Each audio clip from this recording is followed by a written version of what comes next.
الحمد لله نحمده ونستعينه ونستغفره ونؤمن به ونتوكل عليه ونعوذ بالله من شرور أنفسنا ومن سيئات أعمالنا من يهده الله فلا مضل له ومن يضلل فلا هادي له وأشهد أن لا إله إلا الله وحده لا شريك له وأشهد أن محمدا عبده ورسوله أما بعد يا أيها الذين آمنوا اتقوا الله حق تقاته ولا تموتن إلا وأنتم مسلمون يا أيها الناس اتقوا ربكم الذي خلقكم من نفس واحدة وخلق منها زوجها وبث منهما رجالا كثيرا ونساء واتقوا الله الذي تساءلون به والأرحام إن الله كان عليكم رقيبا يا أيها الذين آمنوا اتقوا الله وقولوا قولا سديدا يصلح لكم أعمالكم ويغفر لكم ذنوبكم ومن يطع الله ورسوله فقد فاز فوزا عظيما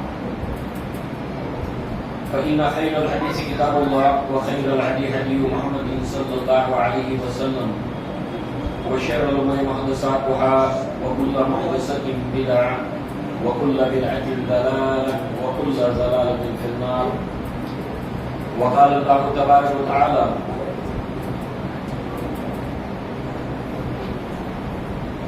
قد افلح من زكاها وقد خاب من دساها رب اشرح لي صدري ويسر لي امري واحلل عقدة من لساني يفقهوا قولي اللهم ارنا الحق حقا وارزقنا اتباعه وارنا الباطل باطلا وارزقنا اجتنابه آمین یا رب العالمین.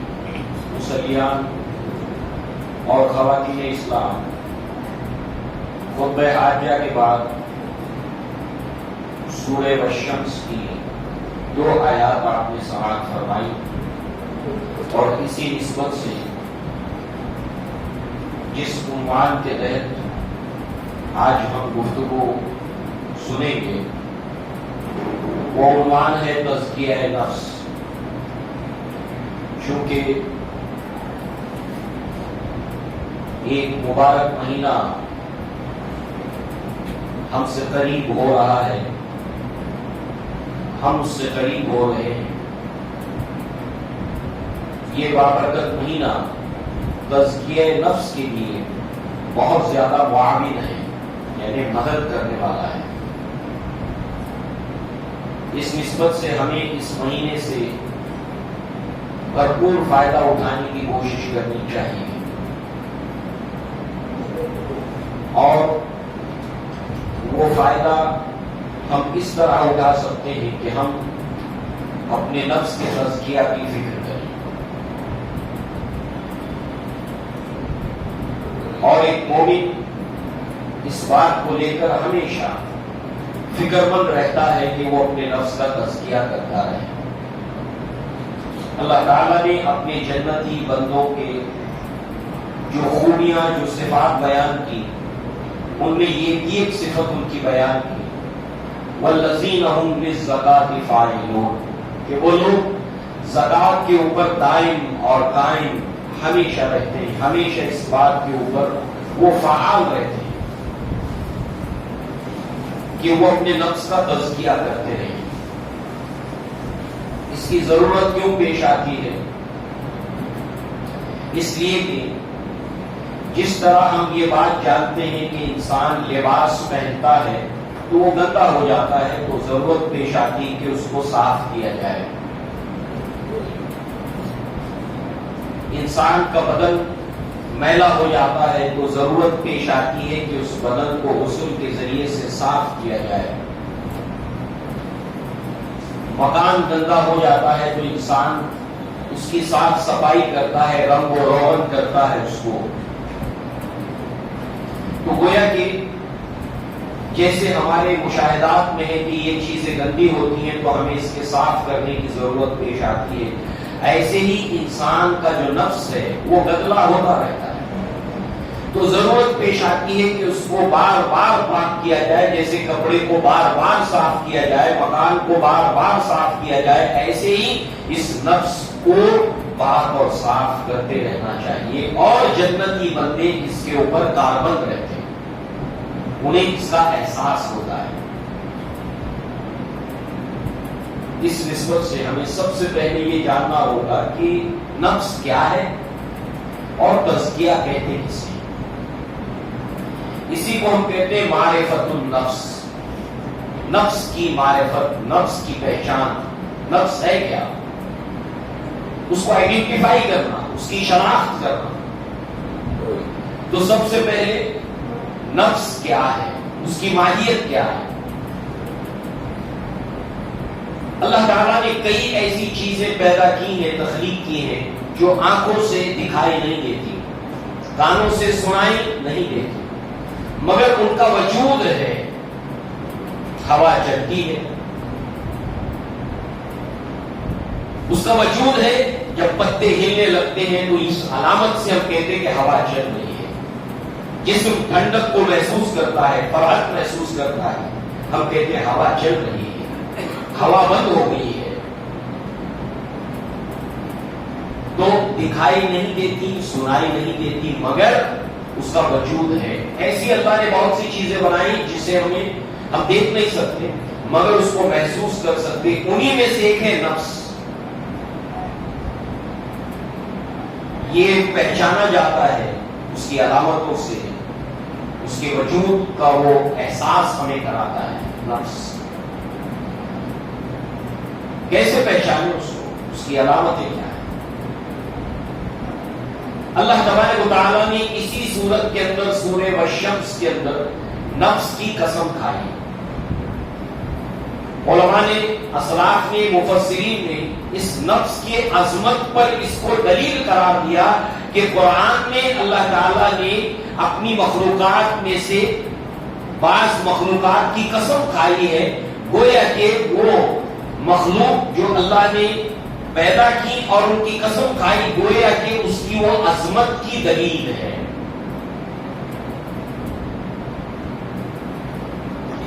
وَنَفْسٍ وَمَا سَوَّاهَا، اور قسم ہے نفس کی جیسے کہ اس کا تسبیہ کیا. تخلیق کے بعد کا مرحلہ ہے تسبیہ. بچہ جب ماں کے پیٹ میں آتا ہے تو پہلے نطفے کی صورت میں ہوتا ہے، اس کی شکل صورت ظاہر نہیں ہوتی.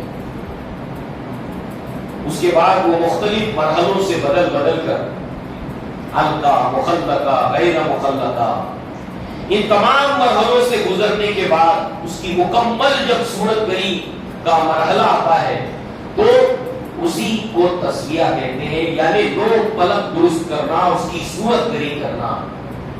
تو وَنَفْسٍ وَمَا سَوَّاهَا، اور ہر چیز اس کی صورت سے پہچانی جاتی ہے. تو گویا کہ قسم ہے نفس کی جیسے کہ اس کا تسبیہ کیا، یہ پہچانا جاتا ہے. اللہ نے اس کی قسم کھائی.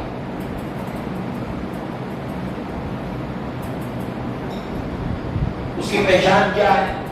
ایک، اس نفس کے اندر فَالْهَمَهَا فُجُورَهَا وَتَقْوَاهَا، اس کے اندر الہام کر دیا، اس کے اندر ڈال دیا فجور یعنی گناہ اور اس کی پہچان، اس کی شناخت، اور نیکی، تقویٰ، اس کی پہچان اس کے اندر رکھ دی اللہ نے. جب انسان کوئی گناہ کرتا ہے تو وہ نفس فوراً انسان کو بتلاتا ہے،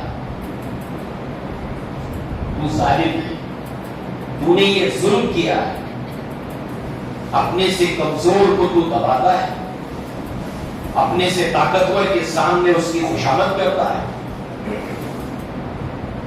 ٹھوس اور دھانک جمانے کے لیے تیرے گھر والے ہی رہ گئے، تیرے بچے ہی رہ گئے جو تجھے پلٹ کر جواب نہیں دیتے.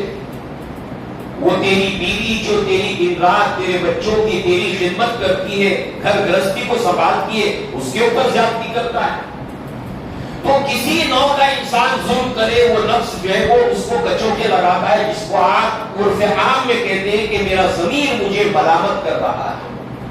اسی کو اللہ تعالیٰ نے سورہ قیامہ میں فرمایا، لا اقسم بیوم القیامہ ولا اقسم بالنفس اللوامہ، نہیں، میں قسم کھاتا ہوں قیامت کے دن کی، نہیں، میں قسم کھاتا ہوں نفس لوامہ کی۔ نفس لوامہ کیا ہے؟ کہ وہ جو فجور کے کام کرنے کے بعد، گناہ کے کام کرنے کے بعد میں انسان کو اندرون سے جو ہے وہ آواز دیتا ہے، یہ غلط کیا تھا، مجھے نہیں کرنا چاہیے تھا، ملامت کرتا ہے انسان کو۔ جب انسان تنہائی میں آتا ہے گناہ کر کے تو اندر سے اس کو ملامت کرتا ہے۔ یہ فجور اور تقویٰ، جب کوئی نیک کام کرتا ہے انسان تو وہ اطمینان پاتا ہے، سکون پاتا ہے، بڑا اچھا کام کیا تم نے، تجھے ایسا نہیں کرنا چاہیے۔ تو قسم ہے نفس کی، جیسے کہ اس کو بنایا، اس کے اندر فجور اور اس کے اندر تقویٰ اللہ تعالیٰ نے الہام کیا، یہ غلط ہے یہ صحیح ہے، یہ غلط ہے یہ صحیح ہے۔ اور اس کی پہچان کیا ہے؟ انسان کے اندر جو نفس ہے، نفس امارہ، یہ اس کی ایک پہلو ہے، نفس کا ایک پہلو نفس امارہ ہے۔ یہ انسان کو گناہ کی طرف اور برائی کی طرف ہی لے جاتا ہے۔ ان النفس لامارۃ بالسوء، نفس امارہ انسان کو برائی کی طرف ہی لے جاتا ہے، اور جب انسان اس کی پیروی کرتے ہوئے، اس کی بات مانتے ہوئے نفس امارہ کی گناہ کی طرف بڑھتا ہے تو اس قدر انسان کے دل کے اوپر جو ہے وہ دھپا گناہ کی وجہ سے لگتا ہے، اور اس کا دل جو ہے وہ گدلا ہو جاتا ہے، اور گناہ میں انسان جری ہونے لگتا ہے۔ اللہ کے نبی صلی اللہ علیہ وسلم نے فرمایا، الا ان فی الجسد مضغۃ اذا صلحت صلح الجسد كله اذا فسدت فسد الجسد كله الا وهي القلب۔ سنو کہ انسان کے جسم کے اندر ایک گوشت کا لوتھڑا ہے، جب اس کی اصلاح ہو جاتی ہے تو پورے جسم کی اصلاح ہوتی ہے، اور جب اس کے اندر بگاڑ پیدا ہوتا ہے پورا جسم بگڑ جاتا ہے۔ تو نفس جب امارہ گناہ کی طرف انسان اس کے پیچھے بھاگتا چلا جاتا ہے تو انسان کا دل جو ہے وہ خراب ہو جاتا ہے، اور جس کے نتیجے میں انسان کے کان جس سے سنتا ہے، آنکھیں جس سے دیکھتا ہے، قدم جس سے چلتا ہے، ہاتھ جو اٹھاتا ہے وہ گناہ کی طرف راغب ہوتا ہے۔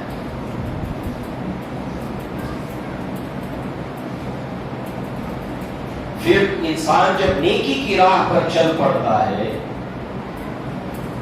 اللہ تعالیٰ نے اس کو سورہ سجدہ میں بیان کیا، یا ایتھا النفس المطمئنہ ارجعی الی ربک، اے اطمینان والی نفس، بڑھ اپنے رب کی طرف، وہ تجھ سے راضی، تو اس سے راضی، فادخلی فی عبادی، داخل ہو جا میرے نیک بندوں کے اندر، اور داخل ہو جا میری جنت کے اندر۔ تو معلوم ہوا یہ ہے نفس اور اس کی ماہیت۔ نفس امارہ برائی کی طرف لے جاتا ہے، نفس لوامہ برائی کے اوپر اس کو ملامت کرتا ہے، نفس مطمئنہ انسان کو نیکی کی راہ کی طرف لے کر چلتا ہے۔ یہ ہے اس کی پہچان نفس کی۔ اللہ نے فرمایا قسم ہے نفس کی، جیسے اس کو بنایا، یہ ہے نفس۔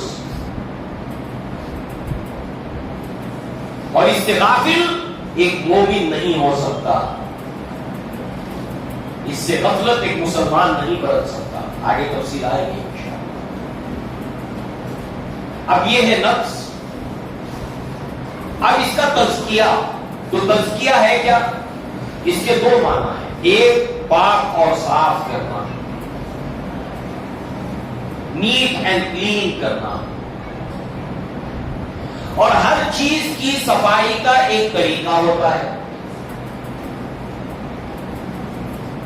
کپڑے کی صفائی کا طریقہ مختلف، مکان کی صفائی کا طریقہ مختلف، تو اس کی بھی صفائی کا طریقہ مختلف ہے، جو اللہ نے ہم کو سکھایا، جو اللہ کے رسول نے ہم کو سکھایا۔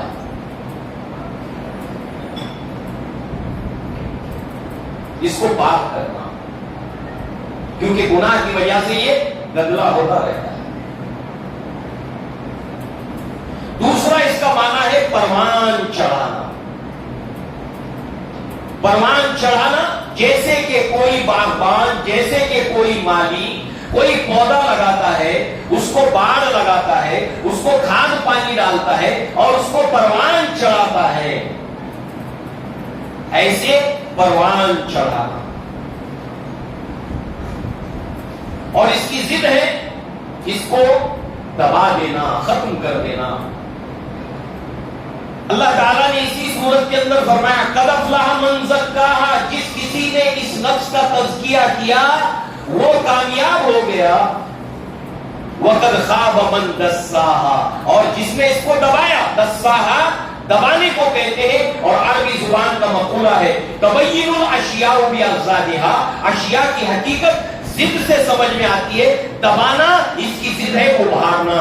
گویا کہ تجزیہ یعنی دبانا اور تزکیہ یعنی ابھارنا. تو قرآن میں سورہ نحل میں ایک مقام کے اوپر ہے کہ اہل عرب جو ہے جب کسی کے گھر بچی پیدا ہوتی تھی تو بعض قبیلے اس کو زندہ دفن کر دیتے تھے. اللہ نے اس کا ذکر قرآن میں کیا ہے. جب کسی کے گھر کے اندر بچی پیدا ہوئی تو وہ لوگوں سے منہ چھپاتا پھرتا تھا اور یہ سوچتا رہتا تھا ایمسکو علی ہون ام یدسہ فی التراب، اس بچی کو ایسے ہی زندہ رہنے دوں یا اس کو مٹی میں دبا دوں. ام یدسہ فی التراب، یدسہ دساہا دبانا، اور اس کی ضد تزکیہ یعنی ابھارنا. کیا ابھارنا؟ جب ضمیر اندر سے ملامت کرے تو نے گناہ کیا، تو نے غلط کیا، تو نے ظلم کیا، تو اب انسان کیا کرتا ہے؟ اس کی آواز کو دباتا ہے، نفس کو دباتا ہے. نفس لوامہ کی آواز کو کیا کرتا ہے؟ دباتا ہے. ارے ٹھیک ہے میں نے کیا تو کیا ہوا، میں نے غلط طریقے سے پیسے کمائے ہیں تو کیا ہوا، مگر مسجد میں چندہ تو دیتا ہوں نا. جسٹیفیکیشن، ایکسکیوزز، معذرتیں، یعنی اس کی آواز کو مختلف جواز پیدا کر کے دبانے کی کوشش کرتا ہے. ارے نہیں ایسا تھوڑی چلتا ہے، اگر ایسا ہوگا تو پھر جینا مشکل ہو جائے گا. اس کی آواز کو دباتا ہے. اسی طریقے سے ابھارنا، نفس مطمئنہ، جب انسان نیکی کی راہ کی طرف چلتا ہے تو اس نفس کو پروان چڑھانا، نفس مطمئنہ کو نیکیوں کے ذریعے سے، بھلائی کے ذریعے سے، خیر کے ذریعے سے، ذکر کے ذریعے سے، تلاوت کے ذریعے سے اس کو اٹھانا، اس کو ابھارنا. اگر نہیں ابھاریں گے تو اس کے بالمقابل میں نفس امارہ موجود ہے. جس طریقے سے وہ مالی، جس طریقے سے وہ باغبان، اس نے کوئی پیڑ لگایا ہے، کوئی پودا لگایا ہے، کوئی درخت لگایا ہے اور وہ اس کے پھل، اس سے فائدہ اٹھانا چاہتا ہے، اس کے سائے سے فائدہ اٹھانا چاہتا ہے، تو پھر اس درخت کے آس پاس میں دوسری جھاڑ جھکاڑ نکل آتی ہے جو انوانٹیڈ ہے، وہ مطلوب نہیں ہے. مگر دیکھیے نا، خامخواہ وہ پانی استعمال کر رہی ہے، خامخواہ کھانا استعمال کر رہی ہے، کھاد استعمال کر رہی ہے، تو مالی کیا کرتا ہے؟ وہ اپنی کھرپی کو اٹھاتا ہے اور وہ سارے اس درخت کے اطراف کے اندر کی جھاڑ جھکاڑ کو نکال کر پھینک دیتا ہے. ایسے ہی نفس امارہ کے مطالبات کو اٹھا کر پھینک دینا اور نفس مطمئنہ کے جو ضروریات ہیں اس کو پروان چڑھانا، اس کو ڈیولپ کرنا. ورنہ یہ نفس مطمئنہ کو ابھرنے نہیں دے گا. تو تزکیہ نفس، بات کرنا اور ابھارنا، بات واضح ہو گئی. اب اس کے بعد آگے ہم بڑھتے ہیں. اس کے ابھارنے کا طریقہ کیا ہے؟ اس کے پاک کرنے کا طریقہ کیا ہے؟ اسلام نے ہمیں اتنے طریقے سکھائے، سرل اور آسان، مگر امت مسلمہ کی یہ محرومی، بدنصیبی کہ انہوں نے تزکیہ نفس کے لیے اغیار کے طریقے اپنے اندر داخل کیے. اس کی مثال ہے ہند کے رشیوں کی، ایران کے منیوں کی، نصارہ کے راہبوں کی. انہوں نے وہاں کے طریقے اختیار کیے اور سمجھا کہ اسلام نے ہم کو کوئی اس کی تعلیم نہیں دی. الحمدللہ اتنے طریقے تزکیہ نفس کے اللہ نے اس کے رسول نے سکھائے کہ انبیاء کو امتوں کے اندر بھیجے جانے کے مقاصد میں سے ایک مقصد ہے تزکیہ نفس. ابراہیم علیہ السلام نے دعا مانگی خانہ کعبہ کو تعمیر کرتے ہوئے, ربنا وبعث فیہم رسول یتلو علیہم آیاتک ویعلمہم الکتاب والحکمہ ویزکیہم. اے اللہ, یہاں سے ایک رسول تھا جو تیرے کتاب کی انہیں آیات کی تلاوت ان کے سامنے کرے, انہیں کتاب کی تعلیم دے, انہیں حکمت کی باتیں سکھائے اور ان کا تزکیہ کرے. یعنی ابراہیم علیہ السلام نے محمد رسول اللہ کی بعثت کی دعا میں کہ تزکیہ کرنے والا نبی ان کے درمیان مبعوث فرما. اللہ تعالیٰ نے مومنوں کے اوپر یہ احسان کرتے ہوئے اللہ نے اس کا ذکر کیا, وَلَقَدْ مَنَّ اللَّهُ عَلَى الْمُؤْمِنِينَ. اللہ تعالیٰ نے مومنوں کے اوپر بہت بڑا احسان کیا کہ اس بَعْثَ فِيهِمْ رَسُولٌ, ان کے درمیان اللہ نے رسول بھیجا اور وہ رسول کیا کرتا ہے, يَتْلُو عَلَيْهِمْ آیاتِهِ وَيُزَکِّیہِم وَيُعَلِّمُهُمُ الْکِتَابَ وَالْحِکمَةَ. پھر دوسری مرتبہ آیا, پھر اللہ تعالیٰ نے یہ عنوان 4 مرتبہ قرآن میں آیا. سورہ جمعہ میں آخری بار, وَالَّذِي بَعَثَ فِي الْأُمِّيِّينَ رَسُولًا مِّنْهُمْ يَتْلُو عَلَيْهِمْ آيَاتِهِ وَيُزَکِّیهِم يَتْلُو عَلَيْهِمْ آيَاتِهِ وَيُزَکِّیهِم وَيُعَلِّمُهُمُ الْکِتَابَ وَالْحِکمَةَ. 4 مرتبہ وہ نبی ان کا تزکیہ کرتا ہے. تو ہمیں غیروں کے طریقے لینے کی ضرورت کیا؟ اسلام نے جو ہمیں طریقہ سکھایا, نبی نے جو تزکیہ نفس کی سنتیں چھوڑی ہے, اس کے بالمقابل تزکیہ کے لیے نئی چیزوں کی ایجاد کر کے سنت کے مقابلے میں بدعتیں ایجاد کرنا, اس کی ضرورت کیا؟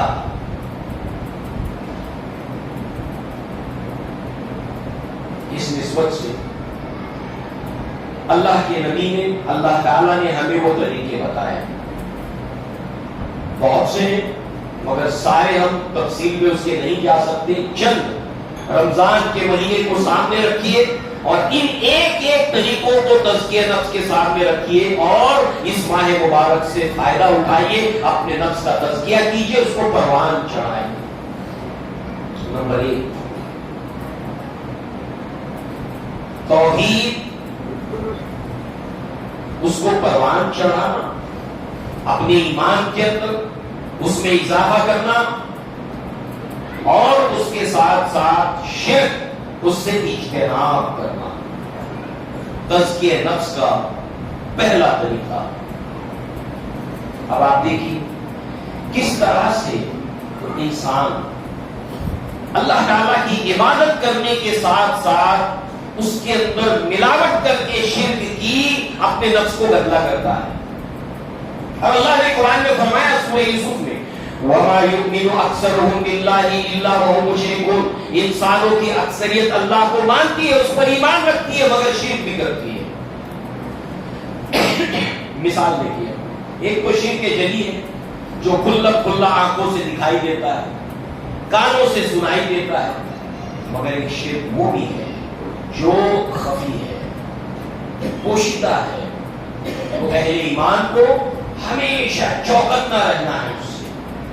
اللہ تبارک و تعالیٰ نے قرآن مجید کے اندر فرمایا سورہ حشر کے اندر, یا ایھا الذین آمنوا اتقوا اللہ ولتنظر نفس ما قدمت لغد واتقوا اللہ ان اللہ خبیر بما تعملون.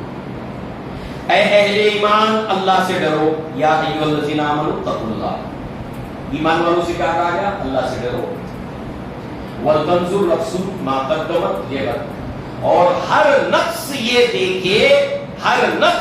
دیکھے کہ اس نے کل کے لیے کون سا نیک اور بھلا اور اچھا عمل آگے بھیجا ہے. وَاتَّقُوا اللَّهَ, پھر آیا وَاتَّقُوا اللَّهَ, پہلے بھی اور آخر میں.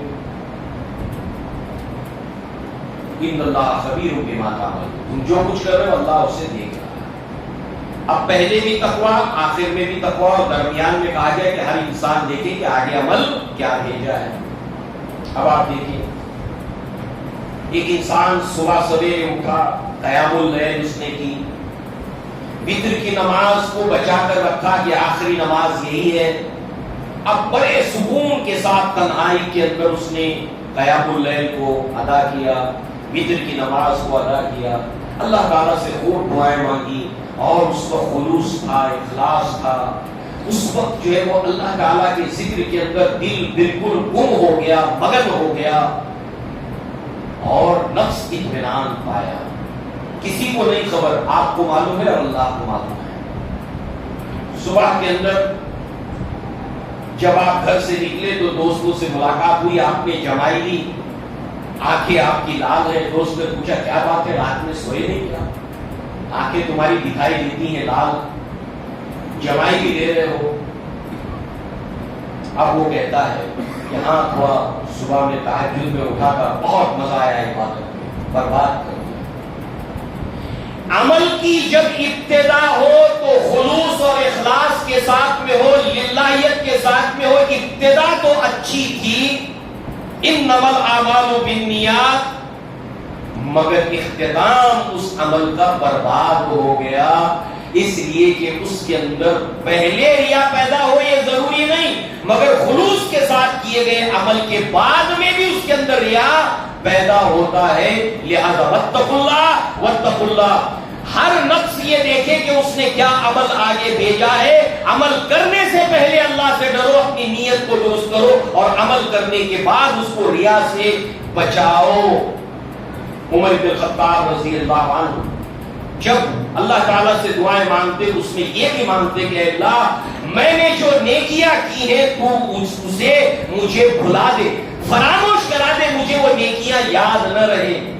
7 سال پہلے آپ نے کسی کے اوپر احسان کیا، بڑا نیکی کا کام کیا، اور 7 سال کے بعد اس کو جھٹلا دیا کہ میں نے 4 کے سامنے جتلایا، اور اس طریقے سے آپ نے اپنے عمل کو باطل کر دیا. اللہ نے فرمایا یا ایھا الذین آمنوا لا تبطلوا اعمالکم، اپنے اعمال کو باطل مت کرو. کس طریقے سے؟ بالمن والاذی، کہ اس احسان کو تم جتاؤ یا احسان جس پر کیا ہے اس کو ستانے لگ جاؤ. معلوم ہوا کہ یہاں پر عمل کی، نیک عمل کی حفاظت، اور نیک عمل کی حفاظت کیسے ہوگی کہ اللہ تبارک و تعالیٰ سے دعا کرنا کہ اے اللہ اس نیک عمل کو مجھ سے بھلا دے. جس کو آپ کہتے نیکی کر دریا میں ڈال، نیکی کر دریا میں ڈال، اس کا ذکر کبھی پھر زبان پر نہیں لانا، اپنے کسی عمل کے اوپر نہیں لانا. اسلاف اتنا خیال رکھتے تھے، اپنے اعمال کو محفوظ اور حفاظت کا اتنا خیال رکھتے تھے کہ اگر کسی کے اوپر کوئی احسان کیا ہے تو جس کے اوپر احسان کیا ہے اس کا اگر مکان ہے اس کے مکان کے سائے میں تک کھڑے رہنے سے گریز کرتے تھے کہ مبادہ جو ہے وہ کہیں یہ جو ہے وہ احسان کیا ہوا ضائع نہ ہو جائے، برباد نہ ہو جائے. معلوم کیا ہوا؟ ریا سے بچانا. ریا کیا ہے؟ شرک ہے، شرک خفی ہے. اور اس طریقے سے اپنے نفس کو یہ پسند ہے کہ جب انسان کوئی نیکی کرتا ہے تو چاہتا ہے کہ اس کا چرچا ہو، اس کا ڈھنڈورا پیٹا جائے، لوگ اس کو جانے. جب وہ رمضان کے مہینے میں زکات کو تقسیم کرے تو لمبی لمبی قطاریں لگائے، لوگوں کو معلوم پڑے کہ بڑا ساہوکار ہے، اور اس کے دربار کے اندر ضرورت مندوں کی بھیڑ لگی رہتی ہے مہینہ بھر، اور وہاں سے بڑھتا رہتا ہے، بڑھتا رہتا ہے. اگر انسان کے دل کے اندر یہ خیال پیدا ہوا کہ ہاں بڑا مزہ آ رہا ہے اور لوگوں میں میرا بڑا چرچا ہو رہا ہے، میری سخاوت کا، میری لوگوں کے ساتھ میں اس لوگوں کے اوپر احسان کا سماج میں بڑا چرچا ہے، بڑا چرچا ہے، شاید کارپوریشن کے اندر الیکشن کا ٹکٹ کوئی پارٹی مجھے دے دے، شاید ایم ایل اے کا ٹکٹ مجھے مل جائے، سارے اعمال برباد. اس لیے نفس کو تو یہ پسند ہے جب لوگ تعریف کرتے ہیں. اور آخرت میں کیا انجام ہوگا؟ ایسے انسان کو لایا جائے گا اللہ کے سامنے، اور اللہ تبارک و تعالیٰ جو دنیا میں مال و دولت اس کو دی تھی اس انعام کو گنائے گا. وہ کہے گا اللہ تعالیٰ تیری راہ میں خرچ کیا، یتیموں پر، مسکینوں پر، ضرورتوں پر، اور مدارس کے اوپر اور مساجد کے اوپر زکات دی، صدقات، خیرات. کہا تو نے یہ سب کیا؟ کالا کذبت، تو جھوٹا ہے، تو نے یہ سب اس لیے کیا ان یقال اجود، لوگ تجھے سخی کہیں، فقط کیلا، وہ کہا جا چکا. تو نفس اس کو پسند کرتا ہے کہ تمہاری نیکیوں کا چرچا ہو، لوگ تمہیں نیک کہیں، تمہاری نیکیوں کا ڈھنڈورا پیٹیں۔ اسلاف سے ایک دعا منقول ہے، اور اسی سے انسان عجب میں مبتلا ہو جاتا ہے۔ نفس عجب، جب اس کی تعریف ہوتی ہے، سماج میں اس کی نیکیوں کا چرچا ہوتا ہے، تو نفس اس کو انجوائے کرتا ہے، اس کو مزہ آتا ہے۔ اس کو یہ مزہ نہیں دینا، اس کو یہ مزہ لینے نہیں دینا، اور اس طریقے سے اگلی سیڑھی پر وہ نفس قدم رکھتا ہے، عجب، میں کچھ ہوں، I am something، میں کچھ ہوں۔ تو اسلاف سے دعا منقول ہے کہ اگر کوئی تمہارے منہ پر تعریف کرے، اور اللہ کے نبی نے کسی کے منہ کے اوپر تعریف کرنے سے منع کیا، کیوں؟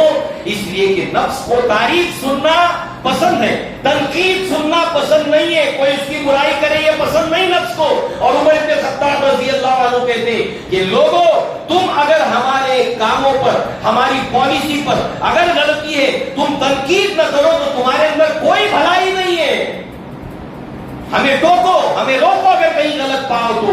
ابو بکر صدیق رضی اللہ عنہ کہتے لوگوں، جب تک میں سیدھے راستے کے اوپر چلوں تم پر لازم ہے کہ تم میری پیروی کرو، اور اگر میں کہیں راہ سے ہٹ جاؤں تو تلوار کی نوک سے مجھے سیدھا کرو، اور کوئی ہمیں اگر سیدھا کرے ہمیں یہ پسند نہیں۔ فوراً وہ نفس وانا ابھر آتی ہے، ہو آر یو، تم ہو کون مجھے سمجھانے والے، جاؤ اپنا کام کرو میاں۔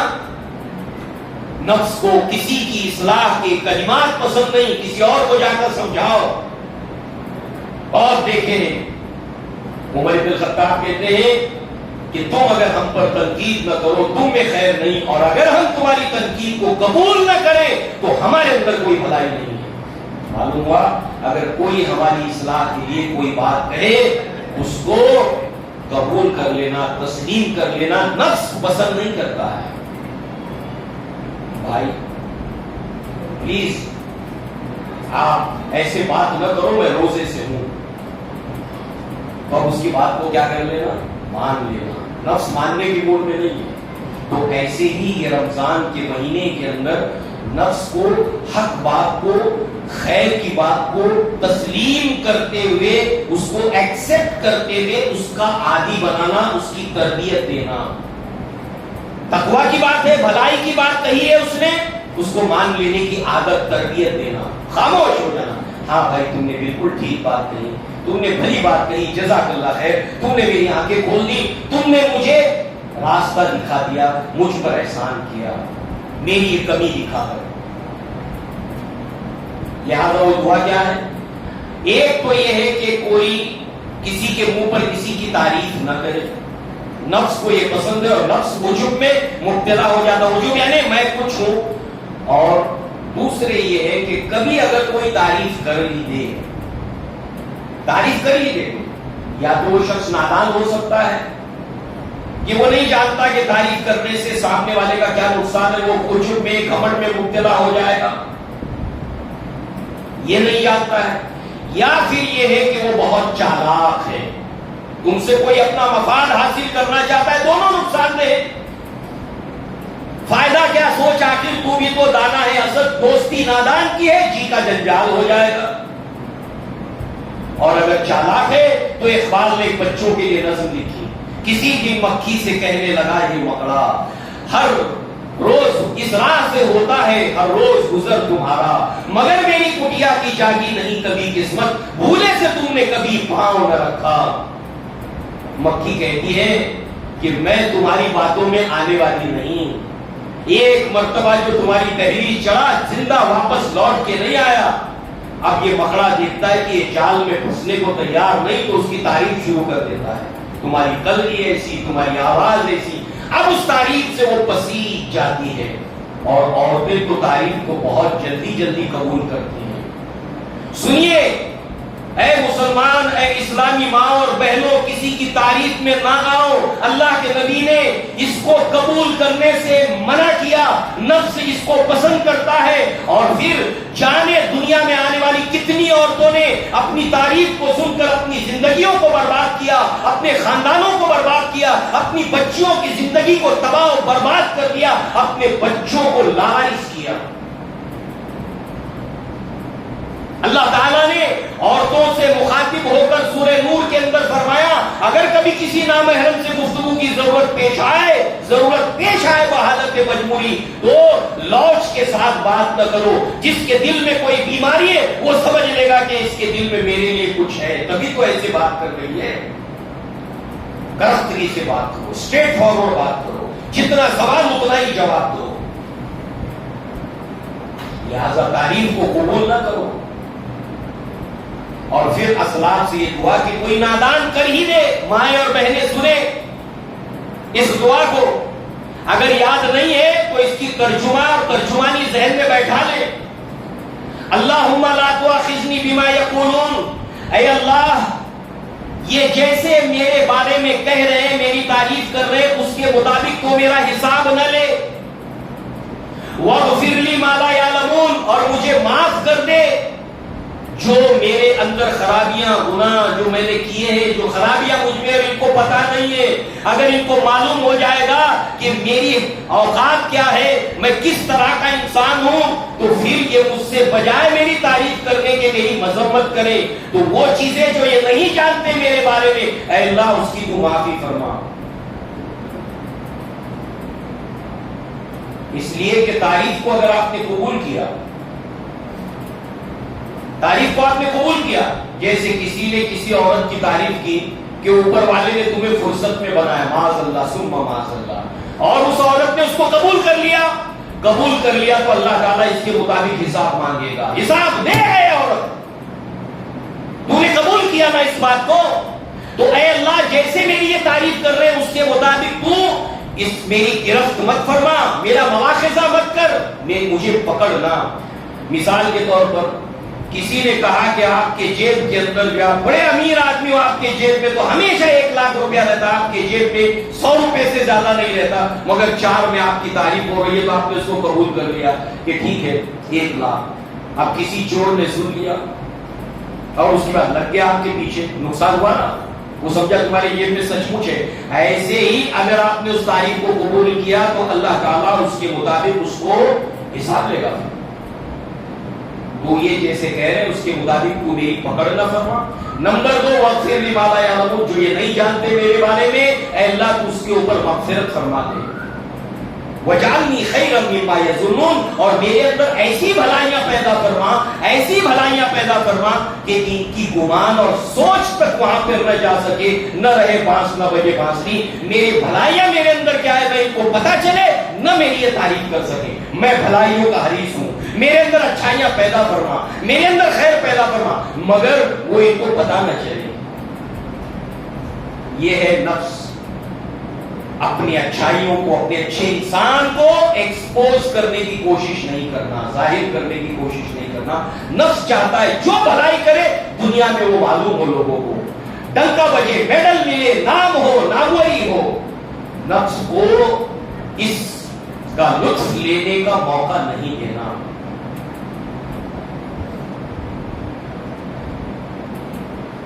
تزکیہ نفس کا ذریعہ اللہ تبارک و تعالیٰ کے کلام کی تلاوت.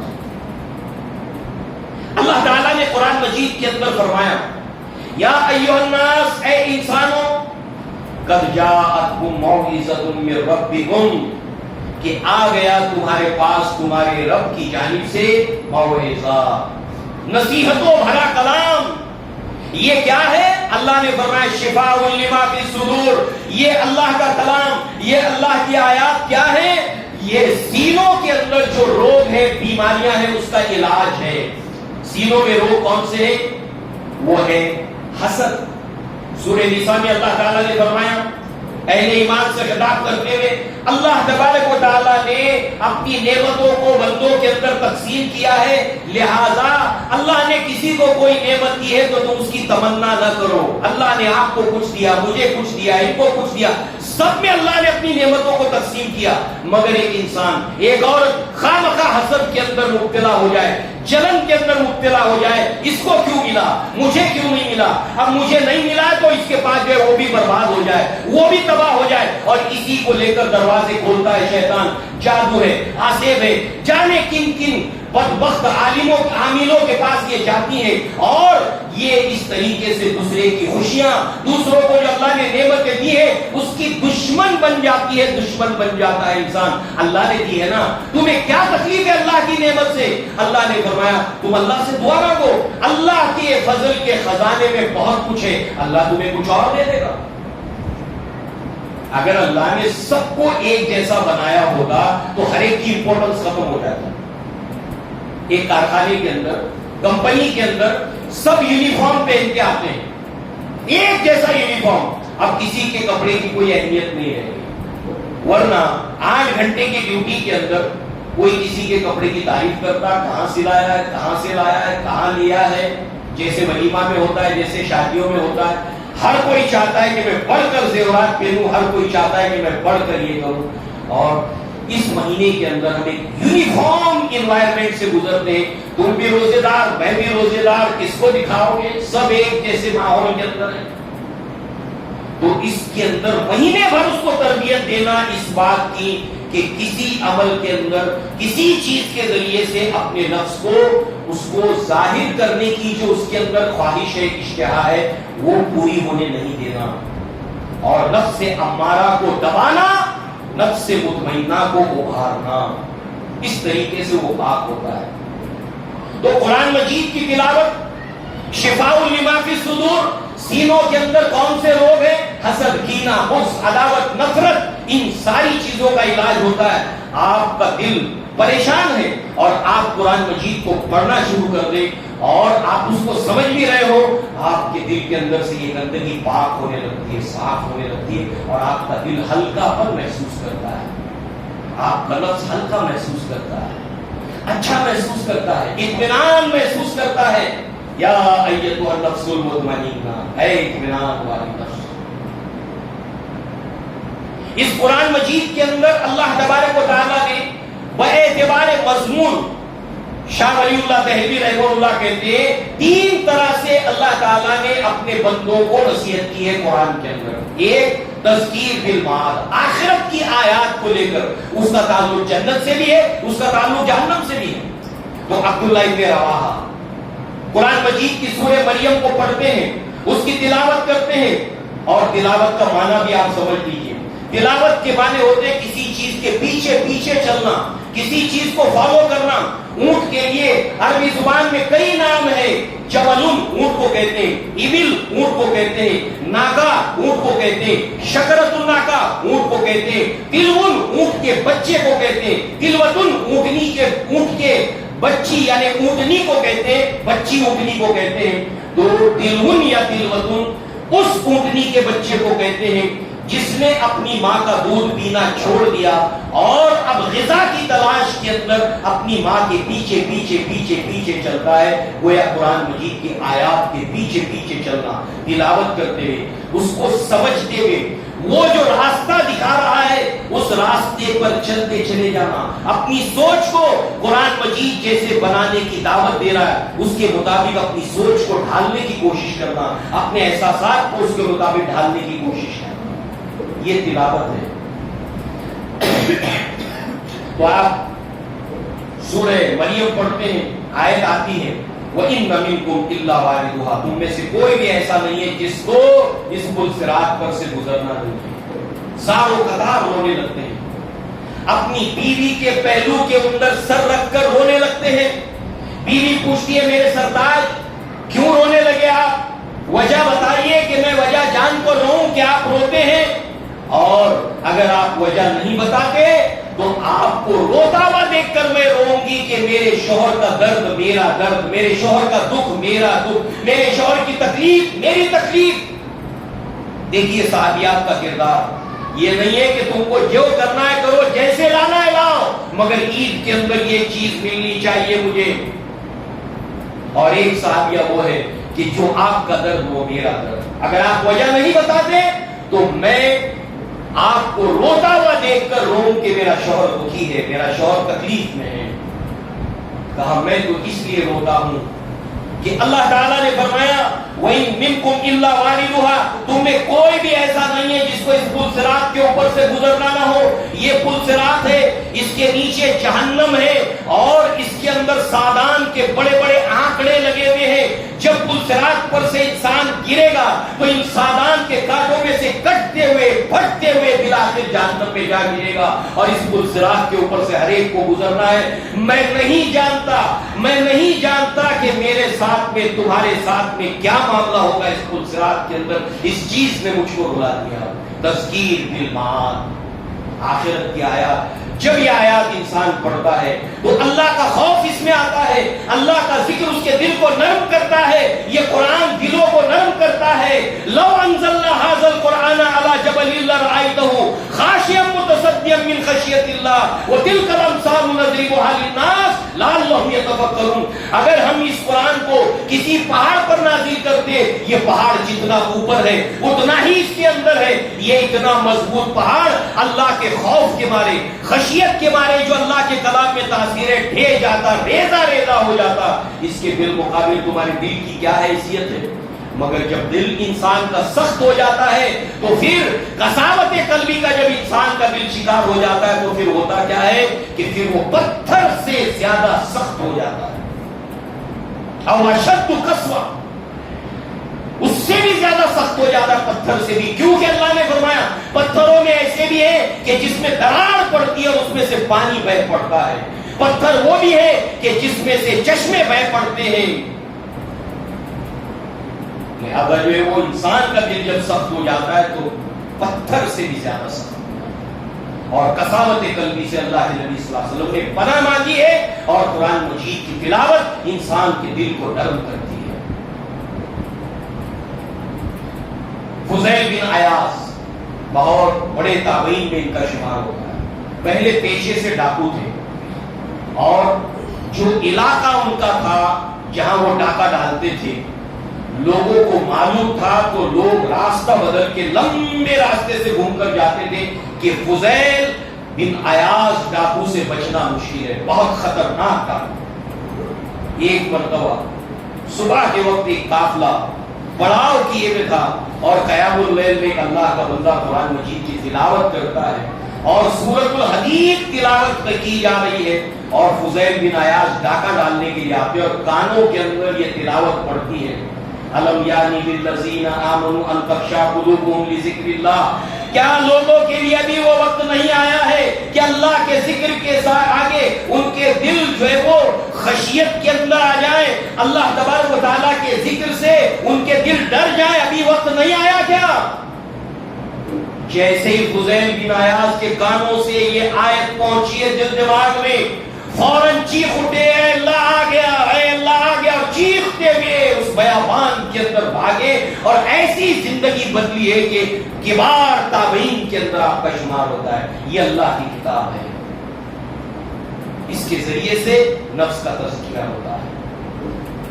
موت کو یاد کرنا، موت کو یاد کرنا، ساری لذتیں جس کو نفس پسند کرتا ہے ان لذتوں کو ذبح کرنے والی چیز، اس کو کاٹنے والی چیز ہے وہ موت کی یاد.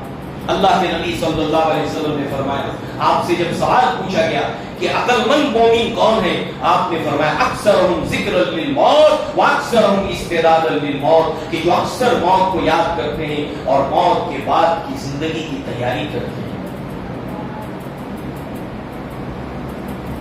یہ اپنی جگہ ہر ایک مستقل عنوان ہے جس کے دلائل ہیں. قبرستان جاؤ، کسی کو کاندھا دو، ہمیشہ استحضار رکھو کہ اس نے بھی کتنے لوگوں کو کاندھا دیا ہے.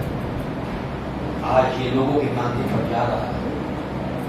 میت کے آگے آگے نہ چلو، خاموش رہو، نصیحت حاصل کرو، عبرت حاصل کرو.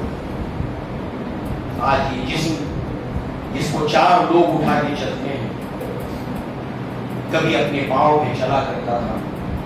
قبرستان جاؤ، موبائل کو سوئچ آف کر دو، بند کر دو، وہ سبق آموزی کی جگہ ہے. اگر وہاں پر بھی انسان کا دل نرم نہیں ہوتا تو اس کی سختی میں اضافہ لے کر قبرستان سے واپس آئے گا. کم سے کم سختی تو نہ پڑے، نو پروفٹ نو لاس. اگر نرمی نہیں آئی تو کم سے کم سختی تو نہ آئے. نو پروفٹ نو لاس. وہاں پر جا کر بھی موبائل چل رہے, وہاں پر جا کر بھی گفتگو ہو رہی ہے, گپ شپ ہو رہی ہے, وہ ساری باتیں جو نفس کو اچھی لگتی ہیں. اور دعا کیا سکھائی اللہ کے نبی نے؟ غور کیجیے اس دعا کے. السلام علیکم, السلام علیکم اہل الدیار المؤمنین والمسلمین, انا انشاءاللہ بکم لاحقون, نسأل اللہ لنا ولکم العافیہ. تم پر سلام ہو ہے کبھی کسی مومن اور مسلمان گھرانوں سے تعلق رکھنے والا. آج ہم بھی کسی مسلمان مومن گھرانوں سے تعلق رکھتے ہیں. ہمارا ایک ایڈریس ہے, ہمارا ایک پتہ ہے, ممبئی نمبر ہے, چاند ہے, محلہ ہے, مگر یہ سارے محلے, عمارتیں, بلڈنگیں, فلیٹ نمبر, روم نمبر چھوڑ کر یہاں پر آ کر بسنا ہے. کبھی تم بھی وہاں تھے. اس لیے نسأل اللہ لنا ولکم العافیہ, ہم تمہارے لیے بھی اور اپنے لیے بھی عافیت کا سوال کرتے ہیں. موت کو یاد رکھنا یہ تزکیہ نفس کا ذریعہ. موقع ملے میت کو نہلانا, اگر نہلانے کا موقع نہیں ملتا اس کے قریب رہنے کی کوشش کرنا, عبرت حاصل کرنا, اس سے دل نرم ہوتا ہے. اللہ موقع دے تو قبر میں اترنا دفنانے کے لیے, برگے لگانا, چٹائی لگانا, اور اس وقت خاموش رہ کر غور کرتے رہنا کہ ایک دن مجھے بھی یہاں پر آ کر لٹایا جائے گا, مجھ پر بھی برگے لگائے جائیں گے, یہاں اندھیرا ہے یا روشنی نہیں ہے. اور پھر یہ لوگ مٹی کے اندر, نارمل مٹی کے اندر دبا کر پھر چلے جائیں گے اور اپنی دنیا میں غافل ہو جائیں گے, جیسے میں آج غافل ہوتا ہوں. موت کو یاد کرنا, اس کے سارے اسباب کو اختیار کرنا.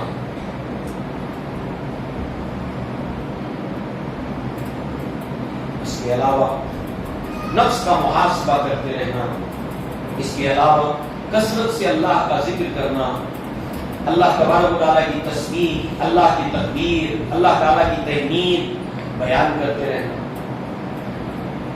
مال کا خرچ کرنا, نفس کو مال جمع کرنا پسند ہے, جمع کر کے گننا پسند ہے. جمع مال وعدد, کچھ لوگ مزہ لیتے رہتے ہیں, ایک بار گنا پھر اور گنتا ہے, پھر اور گنتا ہے, کیونکہ نفس کو اس میں مزہ ملتا ہے.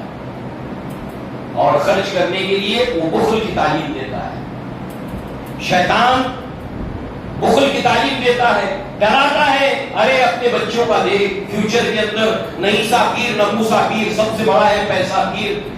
اچھے وقت میں, برے وقت کے اندر سب ساتھ چھوڑ کے چلے جاتے, پیسہ سنبھال کے رکھو, برے وقت میں کام آئے. لہذا مال کا خرچ کرنا, اس سے نفس کا تزکیہ ہوتا ہے. اللہ تعالیٰ کے دین کی نشر و اشاعت کے لیے, مساجد کی تعمیر کے لیے, مدارس کی تعمیر کے لیے, یتیموں کے لیے, مسکینوں کے لیے, اپنے محلے کے اندر رہنے والے ضرورت مندوں کے اوپر اللہ کی راہ میں خرچ کرتے رہنا, اس سے نفس کا تزکیہ ہوتا ہے. بہت سے اسباب ہیں, بس آخر کے اندر وقت اجازت نہیں دیتا. دعا یہ سب سے پہلے ہونی چاہیے, مگر ہم نے اس کو سب سے آخر میں رکھا. دعا نفس کے تزکیہ کے لیے اللہ تعالیٰ سے دعا کرتے رہنا. اللہ تبارک و تعالیٰ نے قرآن میں فرمایا کیوں دعا کرتے رہنا؟ تزکیہ نفس کے لیے ہماری یہ بہت بڑی ضرورت ہے. اللہ نے فرمایا وَلَا تَكُونُوا كَالَّذِينَ نَسُوا اللَّهَ فَأَنسَاهُمْ أَنفُسَهُمْ, اے لوگوں ان لوگوں کی مانند مت ہو جاؤ جنہوں نے اپنے نفس کو بھلا دیا.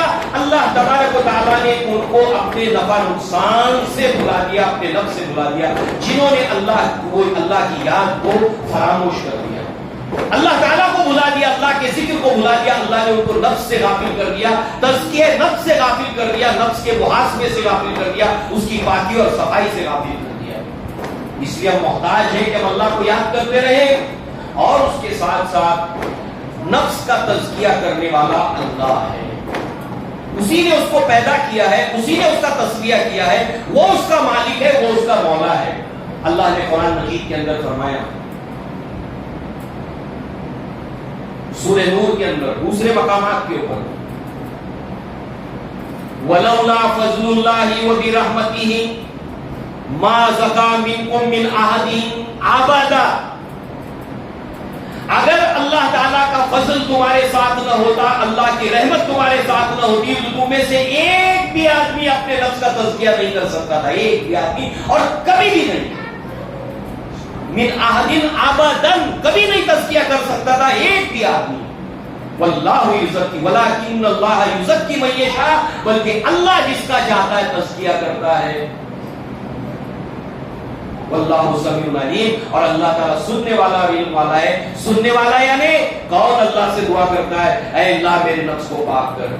اس بیکر خاکی میں ایک شے ہے سو تیری، مجھ سے مشکل ہے اس شے کی نگہبانی، اس نفس کی نگہبانی مجھ سے مشکل ہے. اگر تو میری مدد نہ کرے گا، تو مجھ پر رحمت نہ کرے گا، تو مجھ پر فضل نہ کرے گا، اے اللہ میرے نفس پر رحم فرما.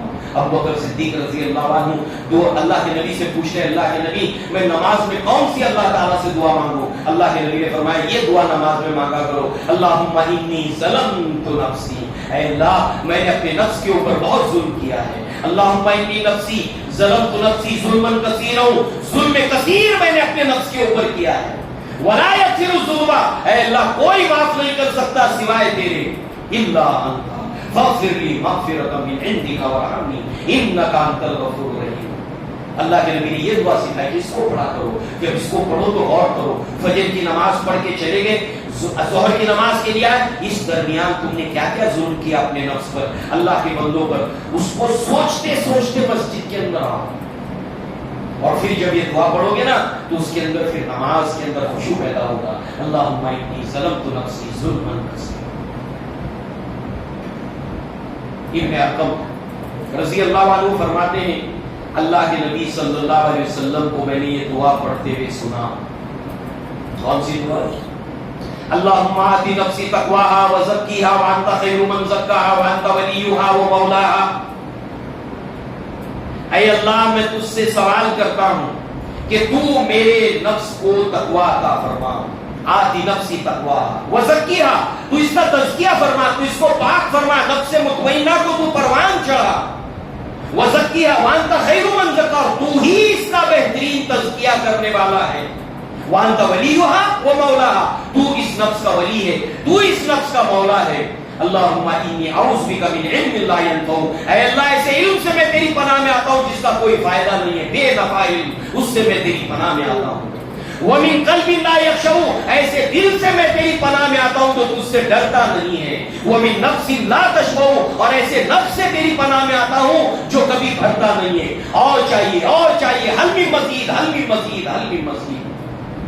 وَمِن دَعْوَةٍ لَا يُسْتَجَابُ لَهَا، اور ایسی دعا سے میں تیری پناہ میں آتا ہوں جو قبول نہیں ہوتی ہے. اللہ تعالیٰ سے دعا ہے اس ماہ مبارک میں اللہ تعالیٰ ہمیں داخل فرمائے اور اس مہینے سے بھرپور فائدہ اٹھانے کی ہمیں توفیق عطا فرمائے. ہم جو بھی لباس کپڑے سلانا خریدنا چاہتے ہیں، ہماری مائیں ہماری بہنیں ہمارے بھائی ہمارے بزرگ، ہمیں رمضان کے مہینے میں اس کو اوائڈ کرنا چاہیے. جو خرید فروخت بنانا ہے اس سے فارغ ہو جائے، خالص اللہ تعالیٰ کی عبادت کے لیے اپنے آپ کو فارغ کر لیں. اللہ کے نبی صلی اللہ علیہ وسلم نے فرمایا حدیث قدسی ہے کہ اے میرے بندو تفرغ لعبادی، تم اپنے آپ کو میری عبادت کے لیے فارغ کر لو، یہ ارادہ کر لو کہ رمضان میں اور کوئی دنیاوی پریشانیاں نہ آئے. جلدی جلدی جو بھی راشن سامان اللہ نے توفیق دیے بھر لو پورے رمضان کا، اور اس کے ساتھ ساتھ جو ہے وہ جو ضرورت مند ہے ان کی بھی ضرورتوں کو پوری کرو، اور اس کے ساتھ ساتھ لباس کپڑا جو سلانا ہے بنانا ہے، مائیں بہنیں میوہ جات خریدنا ہے، سب چیزوں سے فارغ ہو جاؤ رمضان شروع ہونے سے پہلے، تاکہ ہم عبادت کے لیے اپنے آپ کو یکسوئی کے ساتھ میں اس میں داخل کر لیں. فائدہ کیا ہوگا؟ تفرغ لعبادی، اپنے آپ کو عبادت کے لیے فارغ کر لو تو کیا ہوگا؟ میں تمہارے سارے دنیا کے کام پرابلمز مسائل اپنے ہاتھ میں لے لوں گا. اور اللہ جب ہمارے مسائل کو اپنے ہاتھ میں لے لے تو گارنٹی ہے کہ ہمارے سارے مسائل الحمدللہ حل ہو جائیں گے. الحمدللہ الحمدللہ الحمدللہ. ایسا ہی ہوتا ہے، ایسا ہی ہوتا ہے، ایسا ہی ہوتا ہے. اللہ کا قول، اللہ کا وعدہ ہے. اور اگر تم ایسا نہ کرو گے تو میں تمہارے ہاتھ کو کام دوں گا، اور سب سے زیادہ 12 مہینوں میں کام رمضان کے مہینے نہیں نکلے گا. اور پھر تمہارے دل کو فخر سے بھر دوں گا. سب کچھ ہونے کے باوجود بھی ارے عید میں یہ نہیں ہے وہ نہیں ہے یہ نہیں ہے، تمہارے دل کے اندر فخر کو بھر دوں گا اور غنا کو اس میں سے نکال دوں گا. اور عبادت کے لیے فارغ کرو گے تمہارے دل میں غنا داخل کروں گا اور فخر سے اس کو نجات دے دوں گا. انشاءاللہ ارادہ کیجیے خاص کر کے ہماری مائیں بہنیں اور ہمارے گھروں کے اندر جو بھی شوہر ہے، باپ ہے، بیٹا ہے، بھائی ہے، انہیں کوشش کرنی چاہیے کہ جیسے وہ عبادت کرتے ایسے ہماری ماں اور بہنوں کے لیے بھی آسانیاں پیدا کریں.